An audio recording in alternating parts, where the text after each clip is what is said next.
معزز سامعین اکرام، محرم الحرام کی آج 12 تاریخ ہے، اور جب محرم الحرام کا مہینہ شروع ہوتا ہے تو آج کے دور میں جو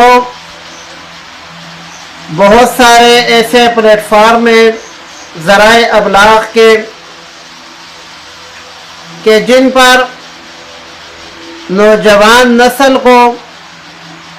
صحابہ اکرام رضوان اللہ تعالی علیہم اجمعین کے بارے میں کچھ ایسی معلومات فراہم کی جاتی ہیں جو تاریخ کی کتب کے اندر تو ملتی ہیں، لیکن وہ قرآن اور حدیث کی معلومات کے بالکل خلاف ہیں، یا تاریخ کی کچھ ایسی کتب کا حوالہ دیا جاتا ہے جو قرآن کے خلاف ہے، تو یاد رکھو ایسی تاریخ کا کوئی اعتبار نہیں ہے جو قرآن کے خلاف ہو۔ صحابہ اکرام رضوان اللہ تعالی علیہم اجمعین کی آپس میں محبت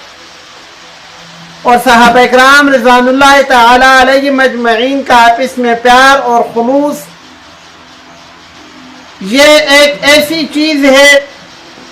کہ اللہ رب العالمین نے قرآن مجید میں وحی کے ذریعے رہتی دنیا تک اپنا کلام بنا کر نازل فرما دیا ہے۔ اللہ رب العالمین فرماتے ہیں رحماء بینہم، کہ صحابہ اکرام رضوان اللہ تعالی علیہم آپس میں ایک دوسرے کے ساتھ انتہائی مشفقانہ، انتہائی پیار اور محبت سے رہنے والے لوگ ہیں۔ اب اگر کوئی مورخ یہ بات لکھتا ہے کہ صحابہ اکرام کے اندر محبت نہیں تھی تو اس مورخ کی تاریخ اس آیت کے خلاف ہے، لہذا وہ مورخ بھی غلط ہے اور اس کی لکھی ہوئی تاریخ بھی غلط ہے، اور اس تاریخ کو جب بندہ آگے نقل کرتا ہے وہ بندہ بھی قرآن کے خلاف بات کر رہا ہے۔ جب محرم الحرام کا مہینہ آتا ہے تو ایک لفظ ہم بہت زیادہ سنتے ہیں، وہ لفظ ہے اہل بیت۔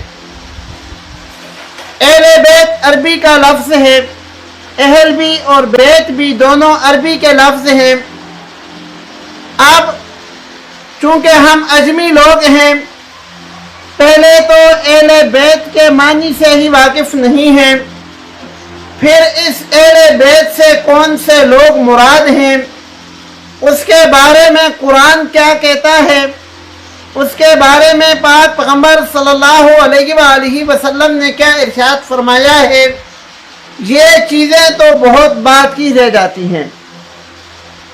لہذا ہمیں جو انسان بھی اہل بیت کی جو بھی تعریف کرتا ہے قبول کر لیتے ہیں، حالانکہ اہل بیت قرآن مجید نے بھی یہ لفظ استعمال کیا ہے، اور اہل بیت کا معنی جب ہم اپنی زبان میں کرتے ہیں تو اس کا مطلب ہوتا ہے گھر والے، اور قرآن مجید نے اہل بیت کا لفظ پاک پیغمبر صلی اللہ علیہ وآلہ وسلم کی ازواج مطہرات کے لیے استعمال کیا ہے۔ قرآن مجید میں اہل بیت سے صرف ازواج مطہرات ہی مراد ہیں۔ اللہ رب العالمین نے ازواج مطہرات کو بہت سارے احکام سکھائے ہیں، بلکہ اگر یہ بات کھل کر کی جائے تو اللہ رب العالمین نے ازواج مطہرات کے توسط سے امت مسلمہ کو، اپنی مخلوق کو، کل کائنات کے اندر رہنے والی عورتوں کو بہت سارے مسائل سکھائے ہیں، اور آخر میں اللہ رب العالمین فرماتا ہے لِيُذْهِبَ عَنْكُمُ الرِّجْسَ أَهْلَ الْبَيْتِ، اللہ رب العالمین یہ چاہتے ہیں کہ اے اہل بیت آپ سے ہر قسم کی ناپاکی کو دور فرما دے۔ تو یہاں جو لفظ اہل بیت استعمال ہوا ہے اس کا مصداق صرف ازواج مطہرات رضوان اللہ تعالی علیہن ہے۔